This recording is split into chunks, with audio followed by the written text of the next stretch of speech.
For convenience, we got a smart lock at home. It ended up becoming the neighbor kids' puzzle toy. The kids wouldn't listen. The parents wouldn't communicate. Calling the police didn't help, management didn't care. I had no other choice, so I changed the password to the neighbor kid's birthday. My company was cutting costs. I worked from home. My husband was sent to Europe for a year. He was worried I'd be unsafe alone. So we got a smart lock with a camera. It was supposed to be safe and convenient, but that convenience quickly became a nightmare. 7 in the morning, 5 in the afternoon. Twice a day, right on the dot. Some neighbor kids from another floor would pass by my door on their way to school. They'd ring the bell and knock, then punch random numbers on the keypad for fun. The red light on the lock kept flashing. It made my blood boil. From the camera, they looked like the twin boys upstairs. One stood on tiptoe, mashing the keypad. The other giggled and slapped the door. Their mother stood a few steps away by the stairs. Head down, scrolling her phone. Her phone was on speaker, mixed with their shrill laughter. She looked completely calm. Her kids were making noise and trouble, and she didn't even look up. After too many wrong tries, the lock let out a piercing alarm. The boys weren't scared at all. Instead, they laughed and shoved each other, yelling, "Run! The door's gonna explode!" Clearly, this was nothing new. My calm mood was suddenly gone. This was already the nth time that week. I took a deep breath and opened the door. 2 startled little faces looked back at me. I tried to keep my voice gentle. "Kids, this is my doorbell. You can't just press it, okay?" The 2 boys looked at each other. Then they suddenly screamed, "Mom!" The woman, who had been buried in her phone, snapped on like a switch and rushed to my door. "Are you crazy?" "They just rang the bell. Why are you scaring my kids?" Her raised voice and overprotective attitude left me stunned. Seeing me freeze, she kept going. "It's just a stupid doorbell. You installed it so people could press it, right? Did they break it? Did they break it?" For a second, I couldn't even respond. It felt like something was stuck in my throat and I couldn't get it out. Right then, my work meeting reminder went off inside, cutting off her ridiculous rant. I didn't have time to argue. I gave her a cold look, then slammed the door shut. Her unreasonable insult stayed outside. The noise outside slowly faded. The kids probably got bored. They hopped away again.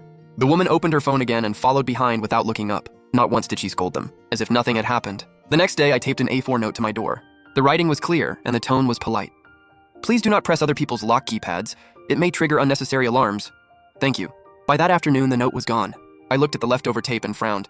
I had taped it pretty high. No little kid could have reached it. Sure enough, by evening, I heard those familiar kids' voices again. This time, I opened the door first.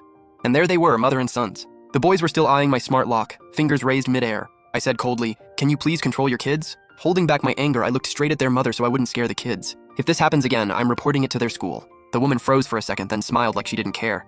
She gave a little snort, then turned and led the kids upstairs. The 2 boys even looked back at me, like they weren't done playing. I watched them disappear around the stairs. I took a deep breath and forced down my anger. A wave of helplessness hit me, like parent, like child. With that kind of example at home, what are those kids supposed to learn? Not long after, I heard several sharp clatters outside. I opened the door. A few plastic bottles were rolling on the floor. What was left inside looked like juice or maybe paint. It had spilled all over my doormat and splashed onto the white wall, leaving streaks of colored stains. I looked up. 2 little heads ducked back around the stairs. Then came the echo. "Hey, hey, hey, cheapskate. Hope it hits you." I scrubbed hard at the stains on the wall, but they wouldn't come off. Looking at those ugly marks spreading across the white wall, I clenched the rag in my hand. My anger shot straight to my head. Even my breathing got heavy. I couldn't take it anymore, so I called the community office. The staff member was very polite, but what they said was useless.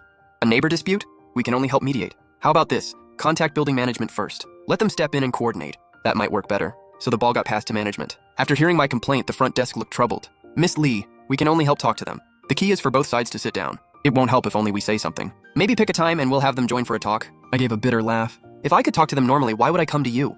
The property manager went over once, then came back looking awkward. "Someone's home, but they won't open the door. I can't force them." At 5 that afternoon, the familiar beeping started again, along with the kids' excited screaming and banging on the door. I walked behind the door, took a deep breath, and pounded hard on my own door from inside. It sounded like an alarm. Outside went quiet for a second. Then came even louder, wild laughter and footsteps running away. They seemed convinced that with this level of harassment, no one could do anything to them. I thought for a moment, then checked the security footage and dialed 110. "Hello, I need to report something. My neighbors are harassing me." The police arrived 10 minutes later.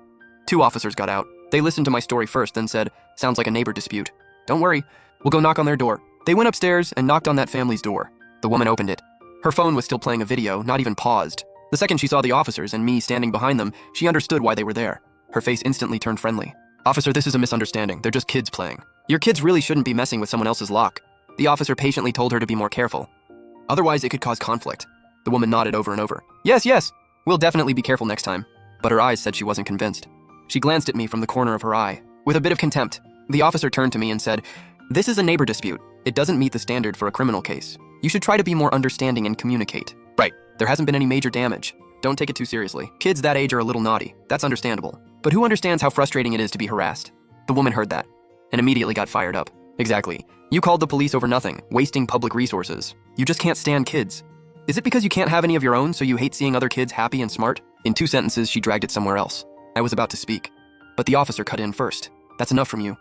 Your family was wrong first. Understanding goes both ways. I can be understanding and not make a big deal, but only if they can do the same. Clearly there was no communicating with them, and I didn't plan to keep trying. I just hoped their family would stop harassing me. Watching the officers try their best to mediate, I understood their good intentions and their limits.